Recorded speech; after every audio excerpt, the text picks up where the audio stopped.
One desert settlement alone reshaped our view of early American cultures, and the first city on this journey is a hidden gem most overlook.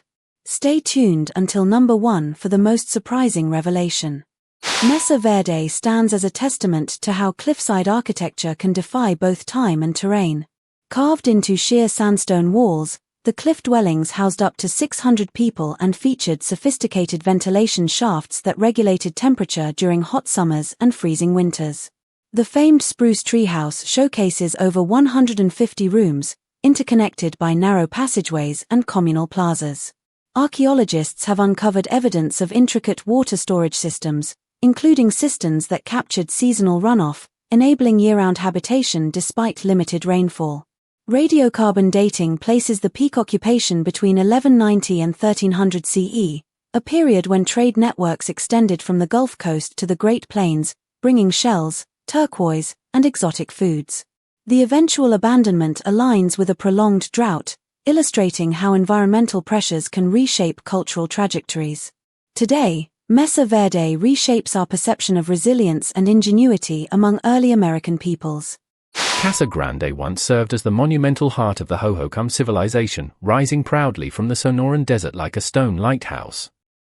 Its massive 4-story structure, known as the Great House, measured roughly 70 feet in length and featured a central plaza surrounded by residential rooms. Engineers of the time devised an elaborate irrigation network, tapping the Salt River to sustain crops across a vast floodplain. Pottery fragments reveal trade links stretching to the Gulf of California, while petroglyphs depict astronomical observations that guided planting cycles. Although the exact purpose remains debated, scholars agree the site functioned as a political and ceremonial center, consolidating regional power. Abandonment appears linked to a severe drought around 1450 CE, prompting the Hohokam to relocate.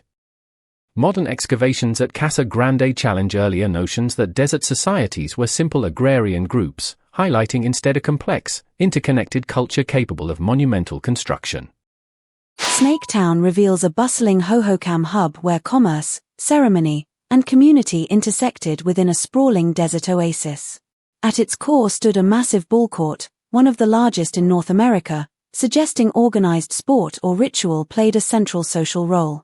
Surrounding the court were over 200 pit houses, each with stone-lined walls and plastered floors, accommodating a population estimated at 2,000 individuals. The settlement's extensive canal system diverted river water across fields, supporting maize, beans, and squash cultivation in an otherwise arid landscape. Artifacts such as intricately painted pottery and copper ornaments indicate far-reaching trade connections with Mesoamerican cultures. Radiocarbon dates place Snaketown's zenith between 300 and 1150 CE, after which a combination of climatic stress and social upheaval led to its decline. The site forces scholars to reconsider the scale and sophistication of pre-Columbian societies thriving in desert environments. Acoma Pueblo, perched atop a 367-foot sandstone mesa, commands attention as one of the oldest continuously inhabited communities in North America. Founded around 1150 CE, the settlement's multi-level stone apartments, known as pueblos, were built using locally quarried basalt and adobe, creating a fortress-like complex that withstood both natural and human threats. Residents developed ingenious rainwater catchment systems, channeling scarce precipitation into cisterns that sustained daily life. Ceramic analysis uncovers a distinct redware style, reflecting both local tradition and influences from distant trade partners. Despite repeated Spanish incursions, Acoma maintained cultural continuity, preserving language, rituals, and agricultural practices. The Mesa's isolation fostered a unique social structure, where communal decision-making and clan affiliations shaped daily governance. Acoma's endurance offers a vivid illustration of how desert peoples adapted architecture, resource management, and social organization to thrive over centuries. Zuni Pueblo emerged as a vibrant desert enclave where artistry and agriculture intertwined to create a resilient culture. Settled around 1300 CE on the Zuni River floodplain, the community cultivated corn, beans, and squash using flood-based irrigation that transformed arid soil into fertile fields. Zuni artisans became renowned for intricate silverwork, turquoise inlay, and kachina doll carving, producing items that traveled along trade routes reaching as far as the Pacific coast. Oral histories recount elaborate ceremonial cycles aligned with celestial events, reinforcing social cohesion and environmental stewardship. Archaeological layers reveal successive building phases, each incorporating defensive walls and communal plazas that facilitated both protection and communal gatherings. Despite pressures from colonial expansion, Zuni Pueblo retained its language and religious practices, illustrating the enduring capacity of desert societies to adapt while preserving core identities. Hopi mesas showcase a network of cliffside villages that thrived atop the high desert plateaus of northern Arizona. Built between 1200 and 1300 CE, these settlements featured multi-room stone structures linked by narrow ladders and terraces, allowing residents to navigate steep terrain with ease. The Hopi developed an intricate dry farming system, employing check dams and contour terraces to capture runoff and grow staple crops in marginal soils. Pottery shards display distinct polychrome designs, indicating a sophisticated aesthetic sensibility and trade with neighboring Pueblo groups. Seasonal migrations to lower valleys for hunting and gathering complemented agricultural cycles, creating a flexible subsistence strategy. The eventual consolidation of Hopi villages into lower elevations coincided with prolonged drought, yet the cliff dwellings remain a powerful testament to adaptive architecture and cultural resilience in desert settings. Pueblo Grande de Nevada reveals a surprisingly large settlement nestled within the Great Basin's arid expanse. Occupied from roughly 900 to 1300 CE, the site comprises dozens of pit houses arranged around communal plazas, suggesting a complex social organization rarely associated with desert interiors. Residents cultivated hardy crops such as barley and amaranth, relying on seasonal snowmelt collected in stone-lined reservoirs. Trade artifacts, including obsidian from the Rocky Mountains and marine shells from the Pacific, indicate expansive exchange networks. Ceramic analysis shows a unique blend of Great Basin and Puebloan styles, reflecting cultural convergence. Environmental reconstructions suggest the region experienced a relatively moist period during the site's occupation, facilitating agriculture. As the climate shifted toward greater aridity, inhabitants gradually abandoned Pueblo Grande, migrating to more water-rich locales. The site challenges assumptions that desert cultures were uniformly small and isolated, highlighting the capacity for sizable, interconnected communities.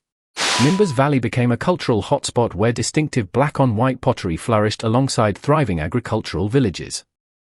From 1000 to 1150 CE, the Mimbres people settled along the Mimbres River, constructing pit houses with plastered walls and communal courtyards. Their pottery, renowned for detailed animal and human scenes, offers rare glimpses into daily life, rituals, and cosmology. The community's agricultural success hinged on sophisticated irrigation channels that diverted river water to terraced fields, supporting maize, beans, and squash despite the surrounding desert. Burial practices included elaborate pit graves filled with pottery, jewelry, and food offerings, underscoring complex belief systems. A sudden decline around 1150 CE aligns with evidence of a severe drought, prompting migration and cultural transformation. The Mimbres' legacy endures through their iconic ceramics, reshaping scholarly views of artistic expression in early desert societies. San Juan Basin settlements illustrate how early peoples carved out sustainable lives amid the high desert of the Four Corners region. Between 800 and 1300 CE, clusters of pit houses and surface dwellings dotted the basin, each linked by a network of stone footpaths and seasonal trade routes. Residents employed innovative water catchment methods, constructing stone-lined reservoirs that captured runoff from occasional monsoon storms. Botanical remains reveal a diversified diet of cultivated maize, wild beans, and gathered pine nuts, indicating flexible subsistence strategies. Ceramic assemblages display influences from both ancestral Puebloan and Plains cultures, suggesting the basin served as a cultural crossroads. Climatic data points to a gradual aridification that intensified around 1250 CE, leading many inhabitants to relocate toward more reliable water sources. These sites broaden our comprehension of how desert communities adapted, interacted, and ultimately reshaped regional dynamics. We've traveled across scorching sands and towering mesas to uncover 10 desert metropolises that reshaped how scholars view early American cultures. Each site proves that thriving, complex societies flourished long before modern assumptions took hold, reminding us that innovation can arise in the harshest environments. If you enjoyed these revelations, subscribe so you don't miss the next deep dive into history. New mind-blowing lists arrive every week. Let me know in the comments which desert city left the biggest impression on you, and please give this video a like to support the channel.